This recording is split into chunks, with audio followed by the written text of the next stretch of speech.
سہیل صاحب آپ سے جاننا چاہوں گا کہ ڈیفیمیشن کا قانون ہے کیا اور پاکستان میں ڈیفیمیشن کو کیسے ڈیفائن کیا گیا؟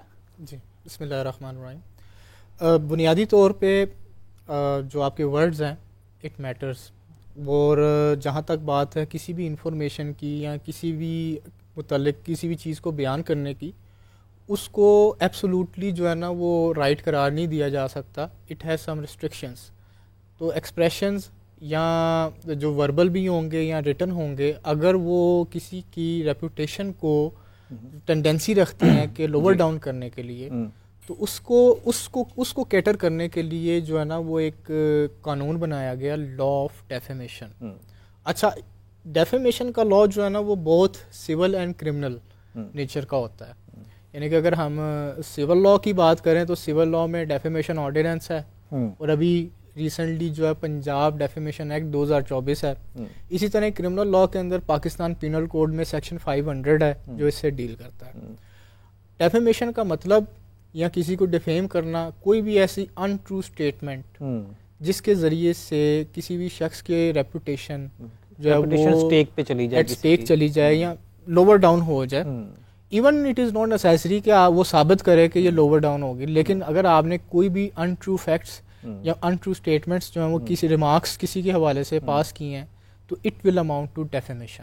ٹھیک. اور یہ چونکہ پہلے تو یہ دیکھا جاتا تھا جب سے سوشل میڈیا نہیں کا استعمال اتنا زیادہ نہیں تھا، تو پہلے تو وربلی یا اگر کسی نے کسی کے اوپر کوئی آرٹیکل لکھ دیا ہے کسی جرنلسٹ نے، یا کسی کو مطلب کسی کے بارے میں کوئی کسی گروپ میں بیٹھے یا کسی پنچایت میں یا کسی جگہ پر بیٹھ کر کوئی ایسی بات کر دی ہے جس سے اس کی ریپوٹیشن اسٹیک پر چلی جائے، تو ہم دیکھتے تھے کہ حد کے عزت کے دعوے کیے جاتے تھے. تو قریشی صاحب یہ بتائیے کہ جب سے سوشل میڈیا کے پلیٹ فارم کا استعمال زیادہ ہونا شروع ہوا ہے، اس کے بعد سے کس قانون کے تحت آپ کسی کے خلاف ڈیفیمیشن کی لیٹیگیشن میں جا سکتے ہیں؟ بسم اللہ الرحمن الرحیم.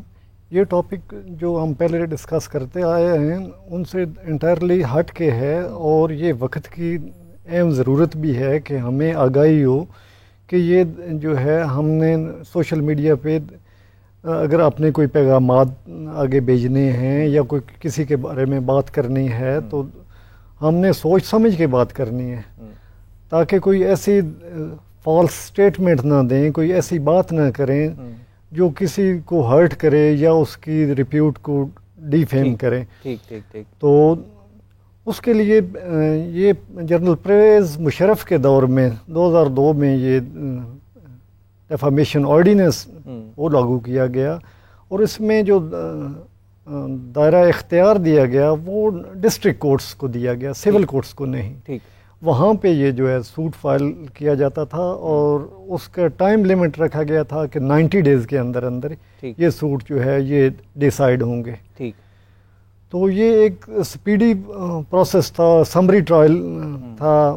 اس میں جو ہے وہ کمپلینٹ کوئی فائل کرتا تھا، اس کے ساتھ اپنا ایویڈنس لگا کے، اور دوسری پارٹی اسے ڈیفینڈ کرتی تھی. تو کیا اس مطلب پہلے تو ہم دیکھتے رہے کہ اس آرڈیننس کے تحت جتنے بھی کیسز فائل کیے گئے اس میں کوئی خاص نتیجہ نکلا نہیں، تو جس کی وجہ سے ہم نے دیکھا کہ پیکا میں بھی پھر جو ہے وہ قوانین ڈالے گئے کہ جو اگر آن لائن کوئی کسی کو ڈی فیم کرنے کی کوشش کرتا ہے یا سوشل میڈیا پلیٹ فارم کے تھرو، تو ایف آئی اے کو جورسڈکشن دے دی گئی. اس حوالے سے آپ کیا کہیں گے؟ بسم اللہ الرحمن الرحیم. شکریہ آغا صاحب. آغا صاحب، آپ کا آج کا جو ٹاپک ہے انتہائی ٹیکنیکل ٹاپک ہے، اور عام طور پہ ہمارے یہاں پہ اس طرح کے کیسز عرف عام میں دیکھنے میں بہت کم نظر آتے ہیں. تو سب سے پہلے چونکہ یہ عوام کے لیے پلیٹ فارم ہم نے بنایا، یہاں پہ آپ نے کوشش کی ہے، تو سب سے پہلے عوام کو بتانا یہ بہت ضروری ہے کہ ڈیفیمیشن بیسیکلی ہے کیا. میرے لنڈن بردرز نے بڑے اچھے انداز میں بتا دیا کہ کون کون سے قوانین جو پاکستان میں موجود ہیں. پاکستان پینل کوڈ میں اس کے لیے ایک چیپٹر رکھا گیا ہے. اس کے علاوہ 2002 میں آرڈیننس آیا، جیسے قریشی صاحب نے بتایا مشرف کے دور میں، پرویز مشرف صاحب کے دور میں آرڈیننس آیا دا ڈیفیمیشن ایکٹ کے نام سے، دا ڈیفیمیشن آرڈیننس کے نام پہ. اس کے علاوہ 2004 میں اس کی امینڈمنٹ آئی جس میں کچھ چیزیں اس لاء میں امینڈ کی گئیں، اور اب جو ریسنٹلی آیا ہے جو پنجاب ڈیفیمیشن ایکٹ 2024 ہے. اچھا، اب دیکھیں ڈیفیمیشن جو ہے وہ کس طرح سے ہو سکتی ہے. اب اگر بیسکلی ڈیفیمیشن کی آپ ڈیفینیشن کو دیکھیں تو جو پاکستان پینل کوڈ میں بتائی گئی ہے وہاں پہ جو ورڈ استعمال ہوا ہے وہ امپوٹیشن کا ہے. ٹھیک. امپوٹیشن کو اگر آپ اردو میں ٹرانس کر لیں تو مواخذہ آتا ہے جس کا اردو ترجمہ، یا اس سے کوڈ ڈیفیکلٹ ورڈ آ جاتا ہے جو قانون نے استعمال کیا، اتہام، جس سے پھر آگے تہمت آتی ہے، کسی پہ آپ کوئی بلا وجہ کسی طرح کی تہمت لگا دیں. جو آرڈیننس ہے 2002 کا، اس کے اندر اس کی بڑی واضح ڈیفینیشن ہے، جس کے اندر جو الفاظ استعمال ہوئے ہیں وہ ہوئے ہیں فالس اسٹیٹمنٹ اور ریپریزنٹیشن، جو کہ چیزوں کو کافی حد تک واضح کر دیتے ہیں. اب دیکھیں کہ ڈیفیمیشن ہو کس طرح سے سکتی ہے. ڈیفیمیشن اورل ہو سکتی ہے، بائی اسپوکن ورڈز جسے آپ بولتے ہیں. ڈیفیمیشن ریٹن فارم میں ہو سکتی ہے، بائی سائنز ہو سکتی ہے جس میں آپ کے جسچرز بھی آ سکتے ہیں، اور جو تیسرا ہے وہ ویژول فارم میں بھی ہو سکتی ہے، جس میں جو آپ نے کویشچن کیا ماڈرن ڈیوائسز کے ذریعے سے اور اس طرح کی تمام جو صورتحال ہے اس کو نمٹنے کے لیے. اب اگر آسان الفاظ میں اپنے دیکھنے والوں کے لیے، عوام کے لیے ڈیفیمیشن کو ڈیفائن کروں تو اس طرح سے ہے کہ اگر ایک شخص کسی دوسرے شخص کے بارے میں کوئی ایسا بیان دے جو کہ اس کی حقیقت پہ مبنی نہ ہو، جو حقیقت پر مبنی نہ ہو، لیکن اس کی ظاہری بات ہے یہ تو دو چیزیں کی ہے نا اس میں چیزیں، یا تو وہ بیان سچا گیا جھوٹا ہوگا، لیکن اس کے پیچھے اس کی انٹینشن بھی دیکھی جائے گی، اس کی ریپوٹیشن سٹیک پہ چلی جائے، ریپوٹیشن انجر ہو یا اس کی جو نیک نامی ہے وہ متاثر ہو. اور یہ جو بیان ہے وہ نہ صرف ایک انڈیویجول کی طرف سے بلکہ کسی آرگنائزیشن کی طرف سے بھی اگر دیا جائے تو قانون کی نظر میں organisation itself is an individual. ٹھیک ہے، جو ایک انڈیویجول کی قانون میں ورت ہے وہی آرگنائزیشن کی ہے. تو آرگنائزیشن کی طرف سے بیان کوئی اگر اس طرح کا ایشو ہوتا ہے تو وہ ایسے سمجھا جائے گا جیسے کسی انڈیویجول کی طرف ہے، اس کو ایز اے انڈیویجول ہی ٹریٹ کیا جائے گا. اس کے لیے پھر فردر جو ہے وہ لیکن ہاں ایک چیز ضروری ہے کہ اس بیان کا پبلش ہونا ضروری ہے. مطلب دو پرسن کی بات ہے، ایک نے دوسرے کے بارے میں بیان دیا، وہ تیسرے پرسن تک پہنچنا ضروری ہے.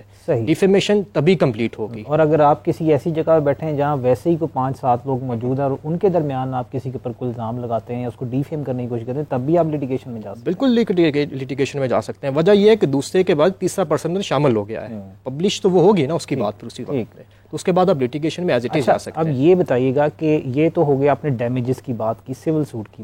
دیکھیں اس میں دو چیزیں ہیں، کرمنل لیٹیگیشن میں بھی جایا جا سکتا ہے، کرمنل لیٹیگیشن آپ کی علیحدہ ریمیڈی ہے، سول لیٹیگیشن آپ کی علیحدہ ریمیڈی ہے. جو پاکستان پینل کوڈ کے تحت جائیں گے وہ کرمنل ریمیڈی آپ کی، اور جو آرڈیننس 2002 کے اگینسٹ جائیں گے وہ آپ کی سول ریمیڈی ہے، کیونکہ وہاں پہ آپ نے ڈیمیجز کلیم کرنے ہوتے ہیں، اور پاکستان پینل کوڈ میں آپ کو باقاعدہ ٹرائل کے بعد اس کی سزا دی جاتی ہے. ٹھیک. اور سہیل صاحب جو لوگ پیکا ایکٹ کے تھرو جاتے ہیں اس میں کیا سزائیں موجود ہیں؟ جو پیکا ایکٹ ہے اس کے اندر بھی ڈیفیمیشن کا جو ہے نا وہ ایلیمنٹ شامل ہے سیکشن 20 کے اندر. ٹھیک. کہ اگر آپ نے کسی کے نام کو یا کسی کی تصویر کو یا کسی بھی طریقے سے اس کی ریپوٹیشن خراب کرنے کے لیے کوئی بھی چیز پبلش کی ہے تو کیونکہ پیکا ایکٹ جو ہے وہ ٹوٹلی کرائم کو ڈیل کرتا ہے جی، تو یہ ایک کرمنل اینڈ کلپیبل ایکٹ بنایا گیا. اور یہ سی آر پی سی کے تھرو اس کا پروسیجر ہوگا؟ جی بالکل، سی آر پی سی کے تھرو ہی اس کا پروسیجر ہوگا جو پیکا ایکٹ کا، کیونکہ ایف آئی اے ڈیل کر رہی ہے تو وہ پولیس رولز اور وہ سب چیزیں اپلائی کرتی ہیں. آپ اس کا پروسیجر ایسے ہی ہوگا کہ ایک شخص جس کے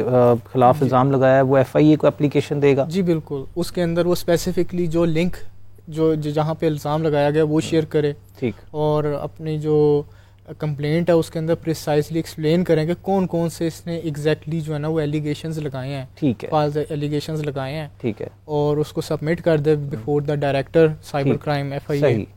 اور اس کے اندر پھر یہ ہوتا ہے کہ عام طور پہ کیونکہ لنک جو ہوتا ہے اس کی ویریفیکیشن ضروری ہوتی ہے، وہ انکوائری سٹیج ہوتی ہے. آلدو کہ سی آر پی سی جو ہے وہ اس طرح سے اسٹرکٹو سینسو کوئی انکوائری کا کنسیپٹ نہیں بتاتی کہ انویسٹیگیشن سارٹ آف، کیونکہ انویسٹیگیشن ہوتی ہی تب ہے جب ایف آئی آر لانچ ہوتی ہے. جی جی جی. بیفور دیٹ اگر کوئی ہوگا تو وہ انکوائری کے زمرے میں آتا ہے.